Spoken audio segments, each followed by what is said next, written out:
Hey guys, I'm back again, and today I wanted to show you another exercise you could do for your weaker arm using weight bearing. Now, I know I've talked about weight bearing before, which obviously is just getting some weight through your limb and a joint, right? And so, for our sake today, I'm really focusing on those of you at home who maybe have no movement yet coming back in your affected arm after the stroke, or maybe you're starting to get a little bit of movement, even if you just have a shoulder shrug, or you can squeeze your shoulder blade back maybe a little bit when you try to reach forward, right? This exercise is going to be for those of you, right? So anyone who doesn't have enough strength to lift your arm at least to this what I call Superman level, okay?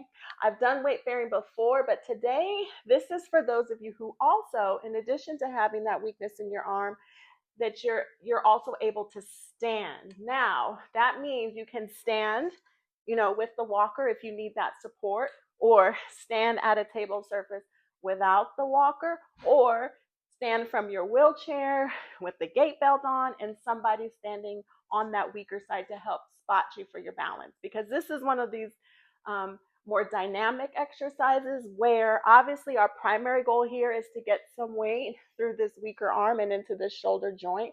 But obviously, while you're standing, especially if you do still have some core weakness, leg weakness, you can work on all of those things all at the same time. So, this is a great, like I said, dynamic exercise, dynamic strengthening, um, muscle re-education technique that we use a lot in the clinic in the therapy setting, but you guys can easily recreate this at home, and I'm going to show you how. So again, if you can stand, if you're not able to do this exercise standing, that is okay, because some people aren't at that point yet where you can stand safely with or without help. So I will have some other videos showing you how you can do weight bearing from a seated position. But for those of you who can stand and have weakness in this affected arm, this is for you. So once you're up on your feet, again, if you need that walker in front of you for support, just have it there. You need to stand at a table where that's high enough where you, not too high, but high enough where when you maybe even slightly come forward, you can comfortably get some weight into this arm. So for the sake of this video, I'm going to go through this technique and this exercise as though this right arm is my weaker arm. So if you have it in a sling, hopefully you're not wearing it all day, but if you have it in a sling, take the sling off. Have your arm supported, and you're going to want to gently get your hand started onto the surface of the table. Now, a couple of important things. Obviously, if you have weakness in this arm, your arm isn't going to hold this position the way I'm doing it right now. Typically, obviously, if those muscles aren't innervated and aren't working, your arm is going to buckle as soon as you try to apply pressure. However, there's a cool mechanical or anatomical mechanical thing that your arm will do if you rotate. Hopefully you can see my hand. Right now my hand is forward. So if I come forward and apply pressure, that elbow is immediately going to buckle and bend, right? It's not going to support any weight. And in order to get some weight in the shoulder, we need this arm to stay straight and fully extended, elbow locked out. So watch this. Right now my hand is forward. I bend. Oh, I don't have any triceps. I don't have any muscles working to help lock it out. But if you take your hand from fingers pointed forward and turn it clockwise as far as you can tolerate, meaning you're externally rotating the palm and hand back, this is fully externally rotated, right? My elbow is now naturally going to kind of lock itself out. I don't know. You can play around with this at home. You don't have to take my word for it. Your elbow now will lock out. The more forward your fingers are rotated, the less of that locking mechanism you're going to have. Does that make sense? So test that out and give it a try.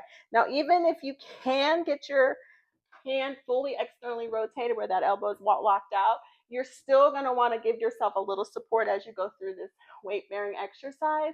Also, if you are needing, if you have someone with you that's spotting you for balance, that can be another thing they can help you with, help making sure hold this elbow fully extended. Now, there are some things that you can purchase, though I'm trying to give you guys low budget, minimal equipment things you can do.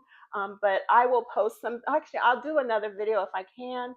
One showing an air splint, which you inflate with air, that helps lock your arm out or that elbow out.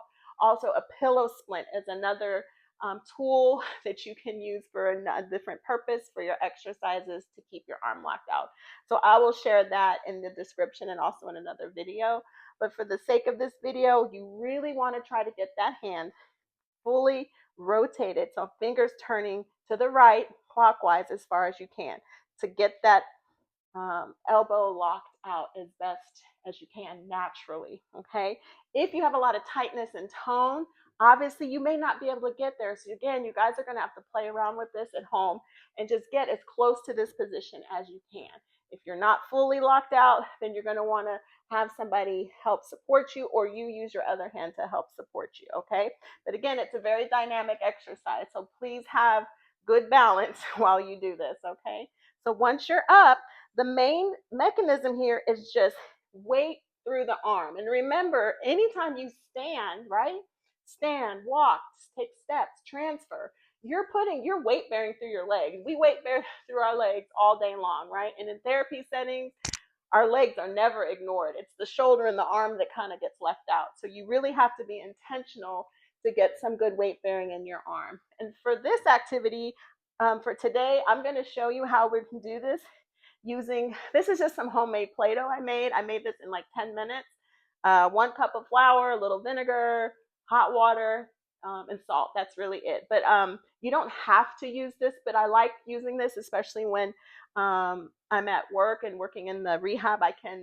It allows patients to kind of see how much they're actually doing and gives you that good visual, and it's tactile too because you can feel it. But again, you don't have to use Play-Doh. You can, or homemade Play-Doh, any kind of Play-Doh. If you have putty, you can, but it kind of makes it fun and it gives you a target to go for.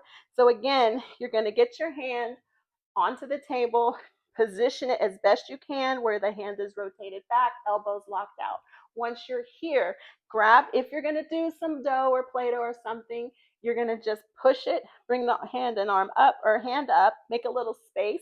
You're going to stick the dough under there, the little dough ball, and then your goal now is just to press in. You're going to make pancakes. That's what I always tell people, make them as flat as you can. So press down, and you can really feel this in that arm and the shoulder. You're going to come up.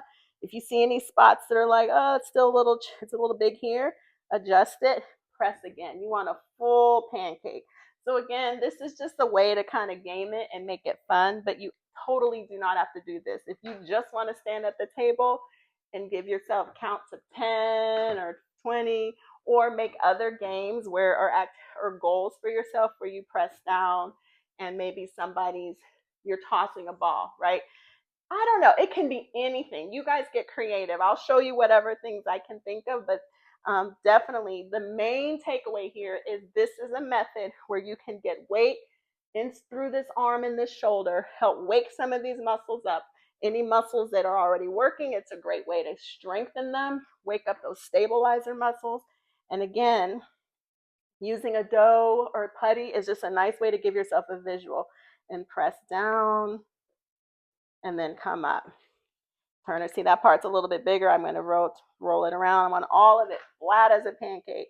It just kind of makes it fun. And just work your way through the balls. And you can do this as many times as you can tolerate. Give yourself breaks. Listen to your body. If anything is painful, then stop. Okay? Pain means stop.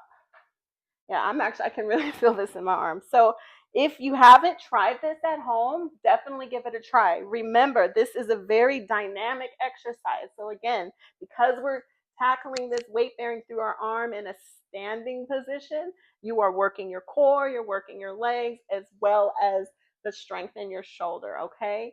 Please give this a try. If you haven't been doing a lot of weight bearing and you haven't added weight bearing into your home recovery routine, please do so, especially for those of you who maybe don't have a lot happening in that arm or that limb yet. That's okay. It doesn't mean that it will always be that way. We just don't know. But some of these techniques can really fire on those muscles and nerves that might be planning to come back anyway, and getting some weight into that shoulder joint really kind of sparks things, right?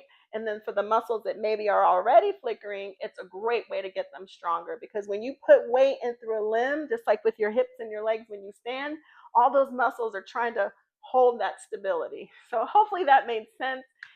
Shoot me a comment as always, or a message if you have any questions, or if you want some other modifications and other ways that you can do this, okay? And again, as always, my goal here is to provide you with resources and techniques for your therapy recovery at home that are helpful. So I hope this was helpful. See y'all next time. If you found this video helpful, don't forget to subscribe for more DIY videos to help you along the way in your stroke recovery. Struggling at home? Have a question? Leave me a comment. I'm here to help.